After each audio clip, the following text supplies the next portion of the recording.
é castelo forte, mão, defesa e armamento. Bom dia, amigo, amiga, membro.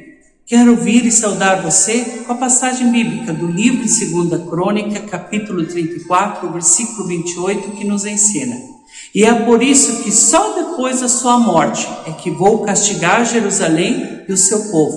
Vou deixar que você morra em paz. Então os homens levaram essa resposta ao rei.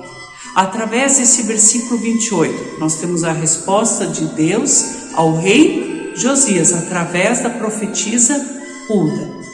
Josias foi um homem fiel a Deus. E por isso que Deus diz que vai deixar ele morrer em paz. Só depois da sua morte é que Jerusalém passará pelo castigo. Deus prolongou esse tempo. Por quê? Porque ele tinha fé e esperança ainda nos seres humanos, de que as gerações que viessem depois de Josias seguissem o exemplo do seu pai, que fossem fiéis a ele, que também pudesse se arrepender, que o povo ainda pudesse voltar a Deus. Por isso ele dá mais uma chance, ele dá mais um tempo. Só que infelizmente, depois da morte de Josias, os seus filhos e o seu neto não seguiram o seu exemplo. E Deus manda por sua vez que outros povos possam entrar e dominar a Jerusalém. Primeiramente, esse domínio acontece de uma forma mais branda através do governo egípcio, e depois ele aconteceu de uma forma bem radical através do povo babilônico. Mas o povo não se arrependeu, eles continuaram seguindo seus maus caminhos, e por isso Deus também trouxe a condenação sobre aquelas pessoas. Se nós olharmos para hoje, para a nossa realidade, também não é assim? Quantas vezes Deus chama a atenção do povo e quantas vezes o povo fecha os seus ouvidos e os seus olhos e continua vivendo a sua vida como se nada fosse. Um exemplo bem claro é com a nossa pandemia. Se as pessoas respeitassem mais umas às outras, se elas não tivessem que festejar tanto, sair tanto de casa e fazer tantas coisas desnecessárias, nós não teríamos tantas pessoas contaminadas. Teríamos muito mais gente viva ainda em nosso meio, ao nosso redor. Mas muitas vezes parece que o povo tem prazer em ver a desgraça, a morte dos outros. Pois enquanto é dos outros não tem problema, mas a partir do momento que bate as portas das nossas famílias, é importante lembrarmos, porque Deus não quer que isso aconteça. Mas Ele também dá liberdade às pessoas, como Ele deu liberdade ao povo de Jerusalém, para que mudassem de vida, para que mudassem de atitude. Mas isso precisa acontecer. Se as pessoas não mudarem, eles vão colher os frutos amargos da desobediência e atingir tanto os bons como os ruins. É o que nós ainda hoje estamos vivenciando.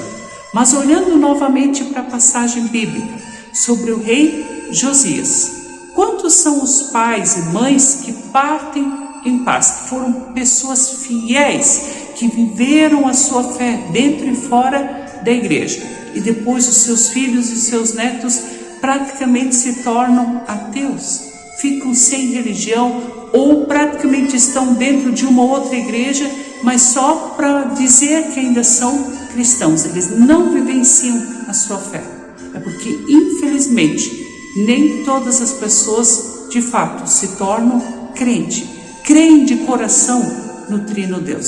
Simplesmente seguem uma tradição ou seguem uma ideia. E a fé verdadeira, ela precisa ser sentida no coração, na mente, no corpo por um inteiro. Dentro da nossa igreja, nós temos a confirmação da fé, que na maioria das vezes é feita no período da adolescência. Só que diariamente nós precisamos confirmar a nossa fé. Por isso, pais, padrinhos e avós acompanham os seus afilhados até a confirmação e depois continuam lhes ensinando, lhes instruindo. Mas a fé, ela precisa ser pessoal. Não adianta eu querer obrigar uma outra pessoa a ter fé. Em primeiro lugar, eu preciso dar o meu testemunho, eu preciso vivenciar a minha fé. E depois, a própria pessoa precisa crer. Nós precisamos dar os bons exemplos, instruir os nossos jovens, instruir os nossos filhos, para que eles também tenham esse elo, essa ligação com o Trino Deus. Mas ela sempre precisa ser pessoal. Por isso que ainda hoje, assim como Josias se entregou nas mãos de Deus, que diariamente todos nós possamos confirmar a nossa fé e sempre de novo nos entregar nas mãos do Trino Deus, com muita fé, com muita coragem e com determinação. E assim, com toda certeza, também podemos ir morrer em paz, com a certeza de que nós fizemos a nossa parte. O que os nossos que vêm depois de nós vão fazer é problema deles. O importante é, em primeiro lugar, a nossa contribuição e a nossa vivência na fé. Que Deus nos abençoe e nos guarde neste propósito. Amém.